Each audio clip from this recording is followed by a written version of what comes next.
ഇന്ന് കേരള സംസ്ഥാനത്തിൽ കൂടുതൽ കേൾക്കുവാനായിട്ട് നമുക്ക് കഴിയുന്ന മറ്റൊരു സംഗതിയാണ് ശ്രീ ഉമ്മൻചാണ്ടിയെക്കുറിച്ചുള്ള അനുസ്മരണങ്ങൾ.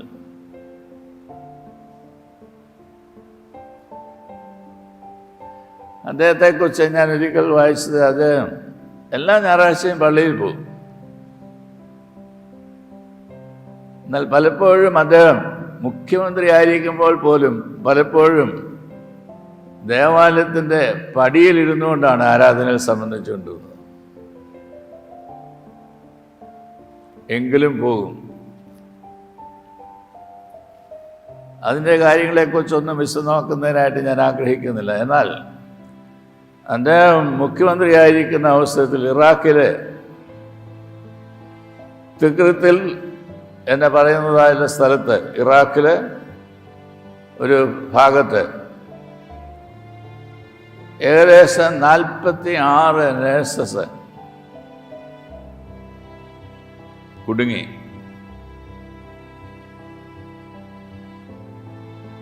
അവർക്ക് മോചനം ആവശ്യമാണ് എന്നത് അവരിൽ ഒരാളെ വിളിച്ച് മുഖ്യമന്ത്രിയെ നേരിട്ട് സംസാരിച്ച് പറഞ്ഞു.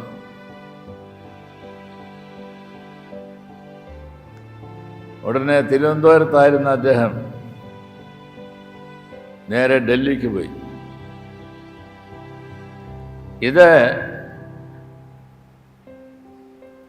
സുഷമ സ്വരാജ് വിചാരിച്ചാൽ മാത്രമേ നടക്കുകയുള്ളൂ എന്ന് മനസ്സിലാക്കിക്കൊണ്ട് സുഷമയോട് സംസാരിക്കുന്നതിന്, ഈ കാര്യങ്ങൾക്കൊരു പരിഹാരം കാണുന്നതിനും 4 ദിവസങ്ങളാണ് അദ്ദേഹത്തോട് ചെലവഴിച്ചത്. അവസാനം ഇവരെ ഉപദ്രവിക്കുന്നതായുള്ള ഭീകരർ പറഞ്ഞു, അവരെ ബസ്സിൽ കയറ്റിക്കൊണ്ട് പോകാമെങ്കിൽ അവർക്ക് രക്ഷപ്പെടാം.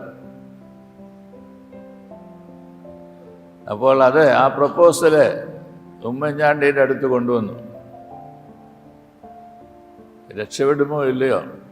46 നഴ്സസാണ്.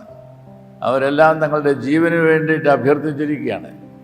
എൻ്റെ ഉത്തരവാദിത്വം വളരെ വലുതാണ് എന്ന് മനസ്സിലാക്കുന്നതായുള്ള മനുഷ്യൻ. അദ്ദേഹത്തെക്കുറിച്ച് പറയുന്നത്, അദ്ദേഹം 1-2 നിമിഷങ്ങൾ പ്രാർത്ഥിക്കുന്നതിനായിട്ടെടുത്തു. Pray to the Lord. God, what should I do?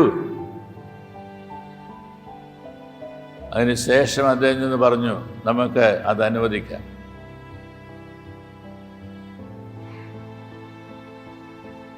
അങ്ങനെ അനുവദിച്ച് അവരെല്ലാവരും ബസ്സിൽ കയറിയതായുള്ള അവസരത്തിൽ അവർ താമസിച്ചിരുന്നതായുള്ള ആശുപത്രി കെട്ടിടം മുഴുവനും നശിച്ചുപോയി.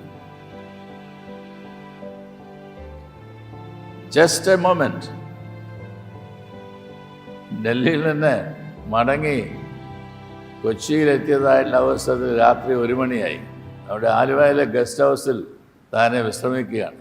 അപ്പോൾ ഒരു വാർത്ത, ഈ നേഴ്സസിനെ ഇന്ത്യയിലേക്ക് കൊണ്ടുവരുവാനായിട്ട് ഇവിടുന്ന് അയച്ചതായിട്ടുള്ള എയർ ഇന്ത്യയ്ക്ക് അവിടെ ഇറങ്ങുന്നതിനായിട്ടുള്ള അനുവാദം കൊടുക്കുന്നില്ല. എന്ത് ചെയ്യണം? മടങ്ങിപ്പോരട്ടെ?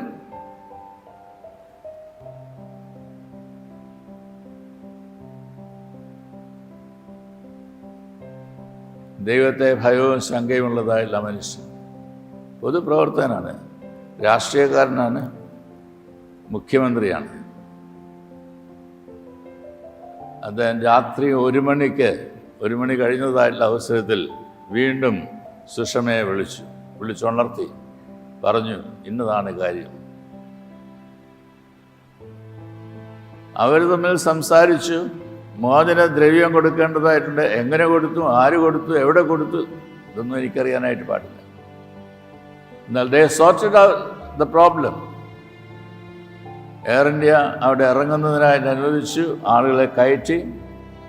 രാവിലെ 6 മണിയോടെ ഇനി മടങ്ങിയെത്തും എന്ന് വിചാരിച്ചുകൊണ്ട് അദ്ദേഹം നെടുമ്പാശ്ശേരി വിമാനത്താവളത്തിൽ പോയി കാത്തിരിക്കുകയാണ് അവരെ കാണാനായിട്ട്. വന്നില്ല. It took 3 more hours. 9 മണി കഴിഞ്ഞതിന് ശേഷമാണ് അത് ലാൻഡ് ചെയ്തത്. അതുവരെ കാത്തിരുന്നു.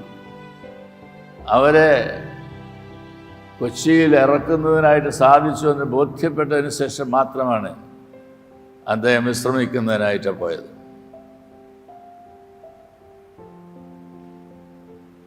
പ്രിയരെ, നമ്മെ ഓരോരുത്തരെയും ആക്കിയിരിക്കുന്ന രംഗങ്ങളിൽ അനേക ചുമതലകളും ഉത്തരവാദിത്തങ്ങളും നമുക്ക് ഏറ്റെടുത്ത് നിർവഹിക്കാനായിട്ടുണ്ട്.